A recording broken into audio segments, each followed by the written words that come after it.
વલસાડ જિલ્લાના જેસપોર ગામમાં યુવકના શંકાસ્પદ મોત મામલે પરિવારે ન્યાયની માંગ સાથે વલસાડ જિલ્લા પોલીસ વડાને લેખિત રજૂઆત કરી। વલસાડ તાલુકાના જેસપોર ગામના નિશાળ ફળિયામાં રહેતા અજય કુમારનું શંકાસ્પદ સંજોગોમાં મોત નીપજ્યું છે। ગત 9 જુલાઈ 2024ના રોજ રાત્રે 9:30 થી 10 વાગ્યાના અરસામાં અજય ઘરેથી પોતાની લાલ કલરની એક્ટિવા નંબર GJ50BS 6202 લઈને નીકળ્યો હતો। સવારે 4 વાગ્યે પરિવારજનો જાગ્યા ત્યારે પુત્ર ઘરમાં ન હોવાથી શોધખોળ શરૂ કરી હતી। સ્વામિનારાયણ મંદિર, નદી અને પુલિયા આસપાસ તપાસ કર્યા બાદ ગામના સ્મશાન તરફ જતા માર્ગ પર અજયનો મૃતદેહ તેની એક્ટિવા સાથે મળી આવ્યો હતો। જે બાદ સરપંચ અને ગ્રામજનોએ એકઠા કરી ડુંગરી પોલીસને જાણ કરવામાં આવી હતી। પરિવારના જણાવ્યા અનુસાર અજયનું મોત એક શંકાના દાયરામાં છે।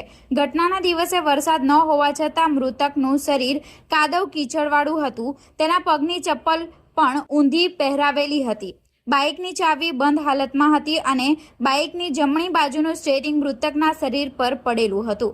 ઘટના સ્થળે પહોંચેલી ડુંગરી પોલીસે પણ શંકાસ્પદ સ્થિતિ જોઈ હતી। તેમ છતાં પોલીસ દ્વારા આજ દિન સુધી આ મામલે યોગ્ય તપાસ ન થતાં મોટી સંખ્યામાં ગ્રામજનો અને પરિવાર દ્વારા વલસાડ જિલ્લા પોલીસ વડાને આવેદનપત્ર આપી યોગ્ય તપાસની માંગ કરી હતી। મારું નામ વિમલ એમ પટેલ છે અને જે મારું નામ છે અજય કુમાર ગણપતભાઈ પટેલ। એ મારા શાળા છે, બરાબર। એનું તારીખ 10/7/2026 ના રોજ એક મૃતદેહ મળી આવેલો અને એ મૃતદેહ એક શંકાજનક હોય અમે એ આધારે પોલીસ સ્ટેશનમાં રજૂઆત કરેલી, ફરિયાદ કરેલી। તે પછી ઘટના સ્થળે પોલીસની તપાસણી થઈ, ત્યારબાદ પીએમ કરાવ્યો અને પીએમ રિપોર્ટ અમને 12 દિવસે મળેલો છે। ત્યાર પછી એનો મોબાઈલ પણ પોલીસ સ્ટેશનમાં જમા કરાવેલ, જેની કોલ ડિટેલ જણાવવાની હોય, પણ આજ દિન સુધી એ મોબાઈલમાંથી કોઈ કોલ ડિટેલ નથી એ લોકો કરી કે પછી કોઈ આ ઇન્વેસ્ટિગેશન કર્યું નથી અને અમને આ શંકાના દાયરામાં જ છે અને 100% આ મર્ડર જ છે એવું અમને લાગેલું જ છે અને ગ્રામજનોને બધાને જ લાગેલું છે, બરાબર। એ આધારે અમે આજે એસપી ને રજૂઆત કરવા આવેલા છે। એ લેખિતમાં રજૂઆત કરેલ છે અને અમને આ આધારે અમને ન્યાય મળે એવી આશા સાથે આ રજૂઆત કરીએ છીએ। ખાસ કરીને જો વાત કરીએ તો શું લાગે છે તમને એમની હત્યા? હા, જે બોડી જે ઘટના સ્થળેથી રિકવર કરેલી એ આધારે 100% એ લોકો મર્ડર જ છે। બાકી આ સ્થળે જે રિકવર કરી મળેલી આ હાલતમાં મળેલી છે એવી હાલતમાં કુદરતી મૃત્યુ થતું નથી।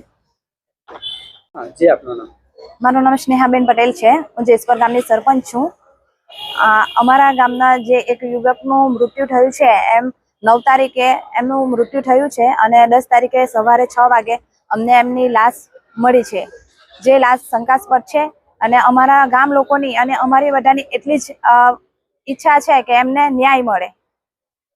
ખાસ કરીને જે રીતે મૃતદેહ મળ્યો છે તો શું લાગે છે? જે રીતે મૃતદેહ મળ્યો છે એ રીતે શંકાસ્પદ લાગે છે, એટલા માટે અમે અહીંયા અરજી કરવા માટે આવ્યા છીએ અને અમને કઈ ન્યાય મળે એવી આશાથી અમે અહીંયા આવ્યા છીએ।